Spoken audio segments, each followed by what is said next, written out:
kabel o'tkazayotganda nega mana bunaqa transheya qazib, pastiga va tepasiga qum bilan qoplab va ustidan oxirida mana bunaqa g'ishlarni ko'ndalen terib chiqiladi. Bu savolga javobni hozir men shu videoda beraman. Qaranglar, biz zazimlanish uchun transheya qazdiryapmiz, uzun olib kelib, mana buni qaranglar. Perforatorda bizish jarayonida mana bu kabelni urib qo'yishgan. Bu yerda ikkita kamchilikni men sizlarga aytib o'taman. Birinchidan, kabel juda ham yuza, shunchaki asfaltni tagidan tashab qo'yilgan.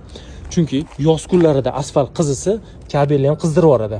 Qum yo'q va hech qanday himoya vositasi yo'q. Yetmaganiga ustidan g'isht qo'yilmagan hisobiga bitta perforator urganning o'zida mana butun kabelni ochib yuborganman, ko'ryapsizlar.